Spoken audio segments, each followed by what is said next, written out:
ನನ್ನ ಆತ್ಮೀಯ ವೀಕ್ಷಕ ಬಂಧುಗಳಿಗೆ ಅನಂತ ನಮನಗಳು. ಈ ಹಿಂದಿನ ವಿಡಿಯೋದಲ್ಲಿ ಕಲರ್ಸ್ ಕನ್ನಡದವರ ಪ್ರೋಮೋ ದೊಡ್ಡ ಮನೆ ಹಬ್ಬ ಅನ್ನುವಂತಹ ಕಾರ್ಯಕ್ರಮದ ಪ್ರೋಮೋವನ್ನು ನೋಡಿ ನಾನು ಆವಾಗಲೇ ಅಂದ್ಕೊಂಡಿದ್ದೆ, ನನ್ನ ಮಾತುಗಳಲ್ಲಿ ಕೂಡ ಹೇಳಿದ್ದೀನಿ. ಇದು ಎಷ್ಟರ ಮಟ್ಟಿಗೆ ನಿಜ ಅನ್ನೋದು ಈಗ ನಮಗ ಕ್ಲಿಯರ್ ಆಗಲ್ಲ.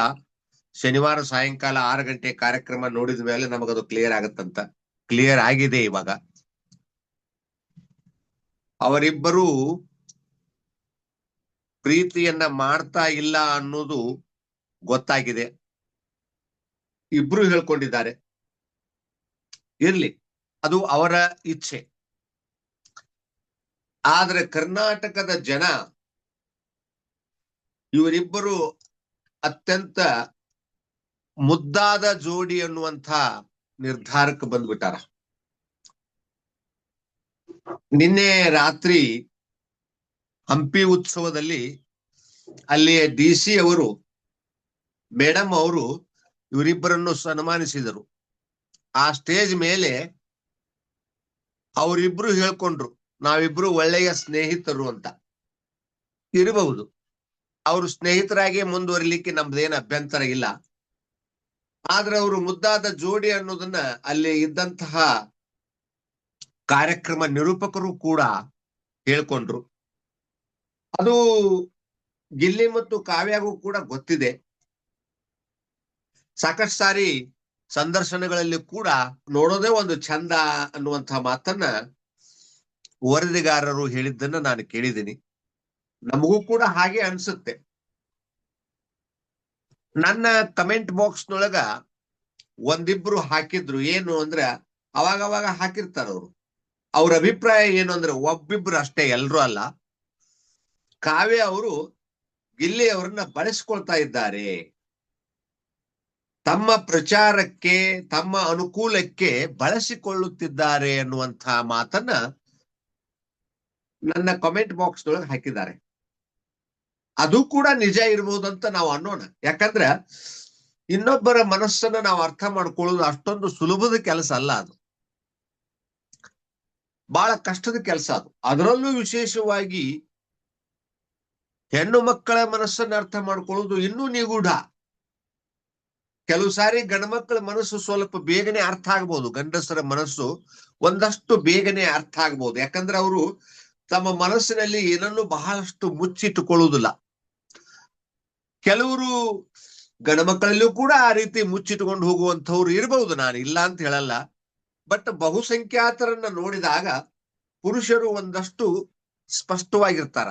ಆದ್ರೆ ಮಹಿಳೆಯರು ಆ ರೀತಿ ಇರೋ ಚಾನ್ಸಸ್ ಸ್ವಲ್ಪ ಕಮ್ಮಿ. ಇರೋದಿಲ್ಲ ಅಂತ ನಾನು ಹೇಳಲ್ಲ, ಪರ್ಸೆಂಟೇಜ್ ಕಮ್ಮಿ. ಅದೇ ರೀತಿ ನಮ್ಮ ಕಾವ್ಯ ಅವರು ಕೂಡ ಒಂದಷ್ಟು ನಿಗೂಢವಾದಂತಹ ಮಹಿಳೆ. ದೊಡ್ಡ ಮನೆ ಹಬ್ಬ ಕಾರ್ಯಕ್ರಮದಲ್ಲಿ ಒಬ್ರು ಸ್ತ್ರೀ ವೇಷಧಾರಿಗಳದಾರ ನೋಡ್ರಿ, ಅವ್ರದ್ದು ಹೆಸರು ನೆನಪಿಲ್ಲ, ದಯವಿಟ್ಟು ತಪ್ಪುಕೋಬೇಡಿ. ಬಹಳ ಉತ್ತಮವಾದಂತಹ ಸ್ತ್ರೀ ಪಾತ್ರವನ್ನ ಅವ್ರು ಮಾಡ್ತಾರ.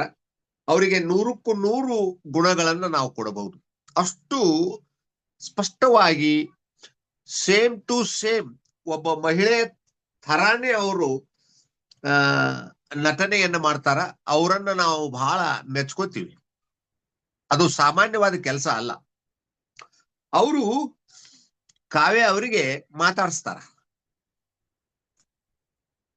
ನಿಮ್ಮಿಬ್ಬರದು ಜೋಡಿ ಯಾರು ಏನೇ ಹೇಳಿ, ಜನಗಳು ಏನೇ ಹೇಳೋಲ್ರಕ್ಕ, ಆದ್ರೆ ನಿಮ್ಮಿಬ್ಬರು ಜೋಡಿ ಸೂಪರ್ ಅಂತ ಹೇಳ್ತಾರ ಅವ್ರು.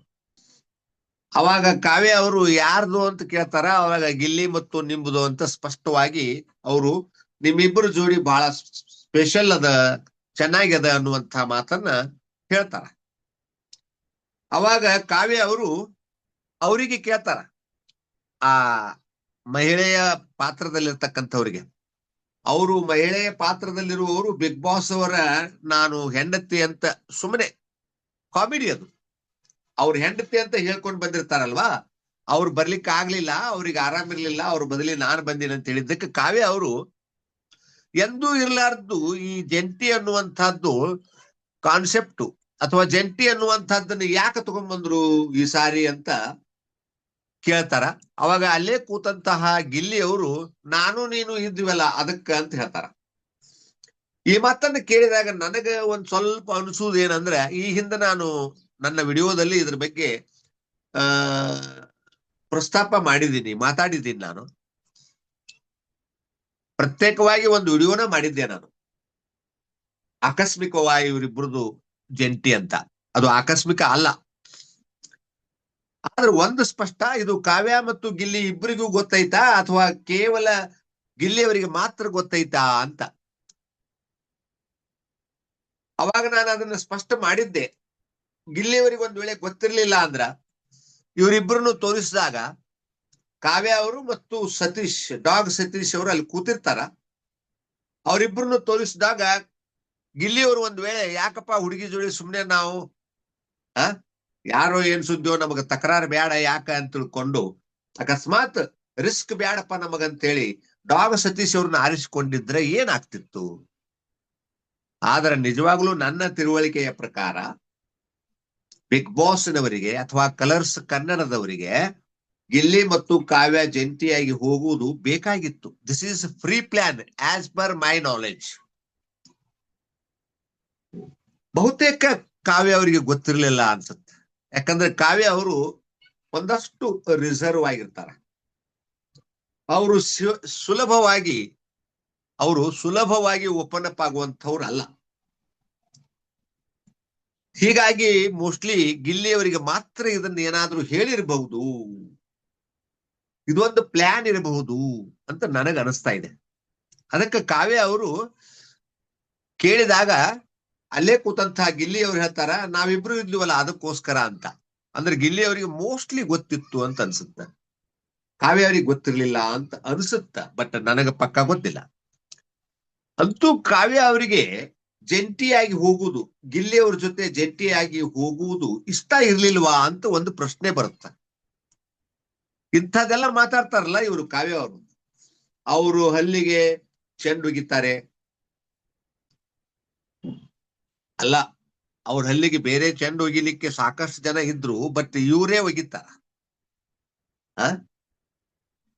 ಇಲ್ಲಿ ಅವರು ಎಷ್ಟೊಂದು ಇವ್ರ ಬಗ್ಗೆ ಕಾಳಜಿ ಅದ, ಇವ್ರ ಬಗ್ಗೆ ಎಷ್ಟು ಕೇರ್ ತಗೋತಾರ ಅಂತ ಗೊತ್ತಿದ್ರು ಕೂಡ ಇವರು ಗಿಲ್ಲಿ ಅವ್ರಿಗೆ ಒಂದಷ್ಟು ಹಿಂಸೆ ಕೊಡುವುದು ಅಂದ್ರೆ ಚೂರು ಇಷ್ಟ ಅಂತ ಕಾಣಿಸುತ್ತೆ ಇವರಿಗೆ. ಅವರಿಗೆ ಹಿಂಸೆ ಕೊಟ್ಟು ಆನಂದವನ್ನ ಪಡಿತಾರೇನೋ ಅಂತ ಅನ್ಸುತ್ತೆ ನನಗೆ.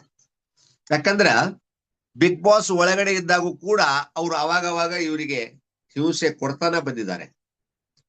ಯಾವಾಗಲೂ ಇವ್ರ ಬಗ್ಗೆ ಅವರು ಅನುಕಂಪವನ್ನು ತೋರಿಸಿದ ಉದಾಹರಣೆ ಬಹಳ ಕಮ್ಮಿ. ಆದ್ರ ಇವ್ರ ಪರವಾಗಿ ಮಾತನಾಡಿದ್ದಾರೆ ಕೆಲವು ಸಾರಿ, ಅದನ್ನ ನಾವು ಇಲ್ಲ ಅಂತ ಹೇಳಿಕ್ಕಾಗಲ್ಲ. ಅದಕ್ಕೆ ಇವರು ಸ್ವಭಾವ ಏನು ಅಂದ್ರ ಒಂದಷ್ಟು ವಿಚಿತ್ರವಾದಂತಹ ಸ್ವಭಾವ ಅಂತ ಅನ್ಸುತ್ತೆ. ಇರ್ಲಿ ಪರವಾಗಿಲ್ಲ, ಹಲ್ಲನ್ನ ಮುರಿತಾರ, ಎಲ್ಲ ಮಾಡ್ತಾರ.